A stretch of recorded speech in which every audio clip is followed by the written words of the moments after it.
Olá, bom dia. Eu sou a professora Beatriz Carrapatoso e hoje nós vamos continuar o nosso aprofundamento sobre o estudo da articulação do quadril. Porém, antes de conversarmos sobre a avaliação propriamente dita, é importante que nós tenhamos conhecimento sobre os aspectos biomecânicos do desenvolvimento dessa articulação.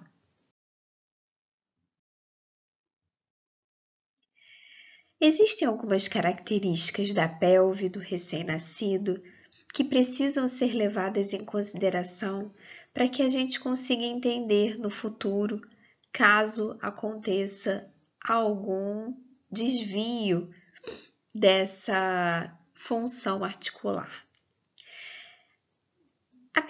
As características da pelve do recém-nascido, elas são marcadas por uma instabilidade que é proporcionada por um acetábulo cartilaginoso ainda raso e uma cabeça do fêmur achatada. Um ângulo femoral alto entre a diáfise e o colo e uma anteroversão pélvica.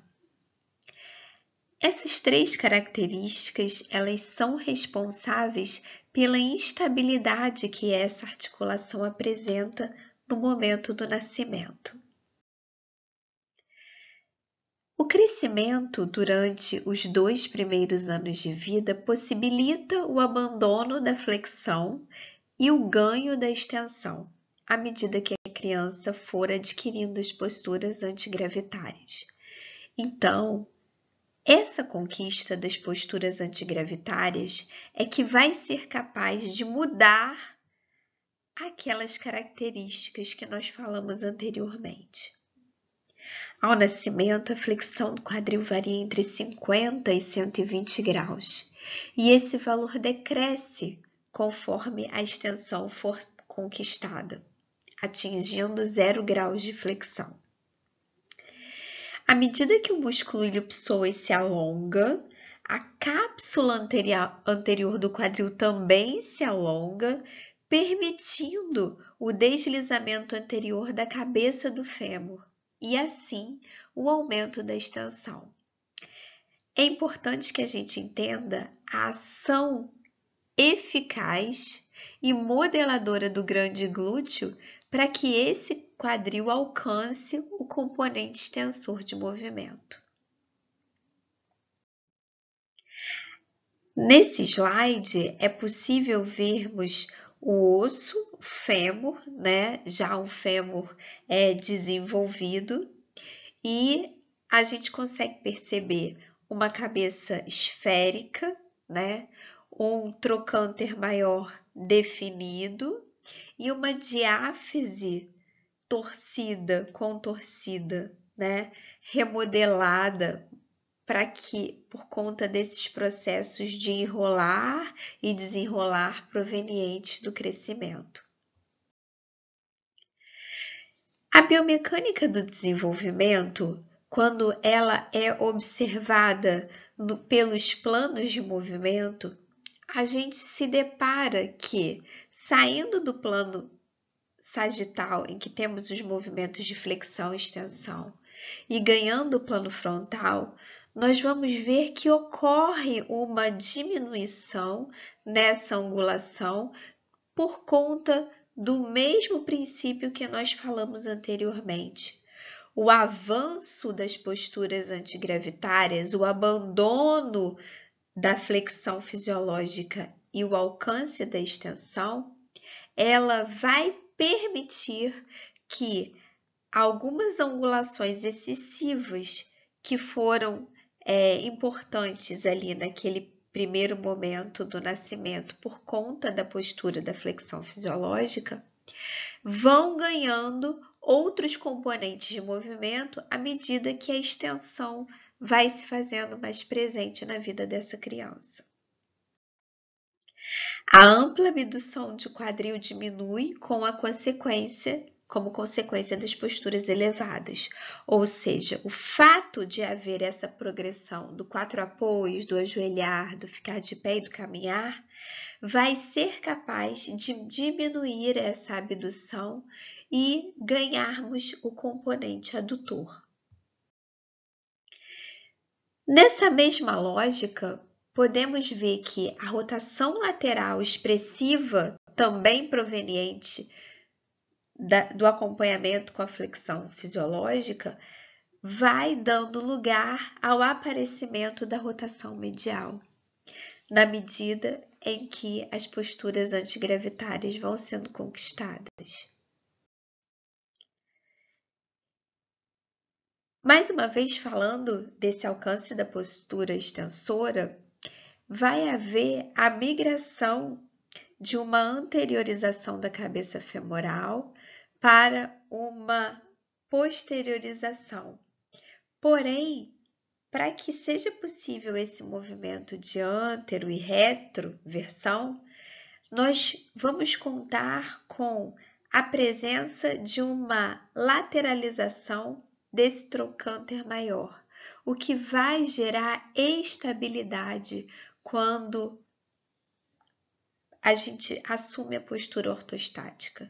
Então, a estabilidade da pelvis, ela vai ser conquistada à medida que esse trocânter assume uma postura mais lateral, que ele sai daquela postura mais anterovertida e ganha essa postura mais lateralizada, permitindo que a articulação encontre-se estabilizada. Algumas terminologias são importantes para que a gente consiga entender esse processo de modelagem e remodelagem. Torção é o grau normal de rotação em um eixo longo. A torção femoral e o ângulo entre o eixo diáfise e o eixo do colo do fêmur é de aproximadamente 15 graus. Antitorção ocorre quando a cabeça e o colo do fêmur estão rodados para diante. No plano sagital, em relação aos côndilos do fêmur, se estão rodados posteriormente, se tem o que chamamos de retrotorção. Ao nascimento, a antitorção máxima é entre 30 e 40 graus. Esse valor decresce na vida adulta, Então, passando pela adolescência, chegando a 16 graus na vida adulta.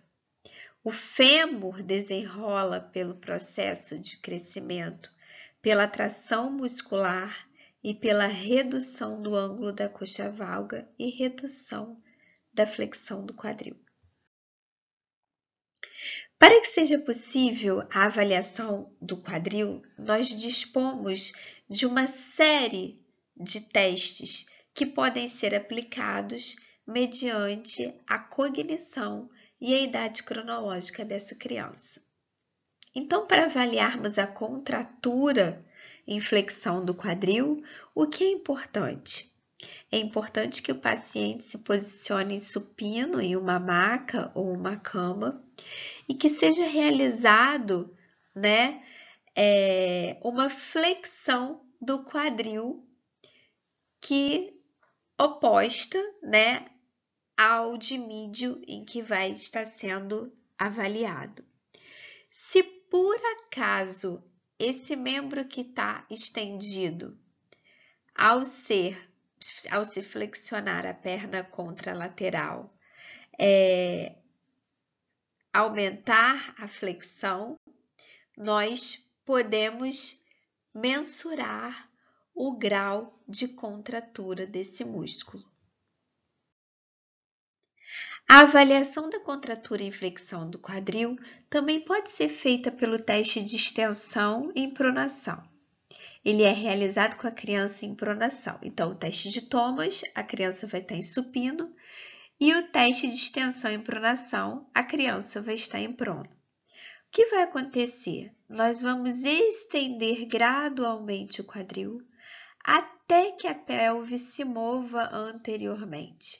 O ângulo que será encontrado entre a linha horizontal e a coxa vai indicar o grau de contratura.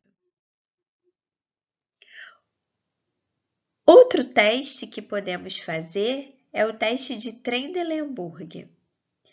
A marcha em zigue-zague pode ser causada por uma fraqueza dos músculos, mudanças morfológicas da estrutura óssea e inflamação da articulação. Como é que se faz o teste de Trendelenburg? Nós faremos um apoio unipodal. Vamos observar a pelve. O normal é que a pelve se eleve, que está sem o apoio. Qual será o sinal positivo? O mecanismo abdutor está fraco do lado oposto. São os abdutores opostos que contraem-se para manter a linha da cabeça central do corpo. Então, o que acontece? Se por acaso, ao se tirar o apoio do pé, houver uma queda da pelve do lado oposto, isso vai significar que vai haver uma fraqueza do mecanismo abdutor.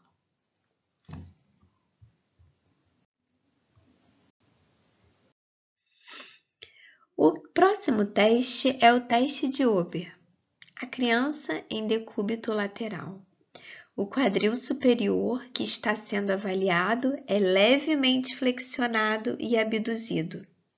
O joelho pode ou não estar a 90 graus. O quadril, então, é elevado em extensão e deixado cair em adução. Se a contratura existir, o quadril não vai cair. Agora, nós vamos falar sobre 2 testes que são feitos no momento do nascimento dessa criança. Podem ser feitos as manobras irritativas de Barlow e Ortolani. O sinal de Ortolani é provocado quando flexionamos o quadril, aduzimos e rebaixamos a coxa, provocando a subluxação. Depois, abduzimos a coxa. O quadril sofre redução com um palpável ressalto. O sinal de Barlow é provocado quando partimos da abdução do quadril e flexão. Fazemos a adução com o deslocamento do fêmur posteriormente, deslocando o quadril sobre a porção posterior do acetábulo. Agora nós vamos assistir um vídeo de uma criança na clínica escola, em que eu faço as manobras e ressalto que ele é uma criança que já havia passado da idade de se fazer essas manobras, porém é só mesmo por uma questão de demonstração para vocês. Olha só, você vai fazer um quadril de cada vez, tá? Quando você vai fazer Barlow, você vai fazer, olha só, um dedo vai estar aqui na altura da virilha e o outro dedo aqui no meu, tentando achar a cabeça femoral. O que eu vou fazer? Eu vou fazer esse movimento de abdução. Se eu fizer esse movimento, que é um movimento para ver se o quadril vai estar luxado, para ver se essa cabeça femoral vai sair dessa fossa do acetábulo, tá? Então, Barlow vai fazer o movimento de abdução. Ortolani vai fazer o quê? Parte-se da abdução, leva-se para a adução e posterioriza-se essa cabeça femoral. Então, Ortolani aduz e posterioriza, tá bom? O que você vai sentir? Você vai sentir um ressalto aqui na sua mão, tá? É porque é uma manobra, são manobras irritativas para deslocamento dessa cabeça femoral, tá? Só que não é feito com criança da idade do Alan. Isso é feito com crianças recém-nascidas, tá bom? Depois dessa idade, o que a gente faz é ver o sinal de Galeazzi, tá certo? E pedir para fazer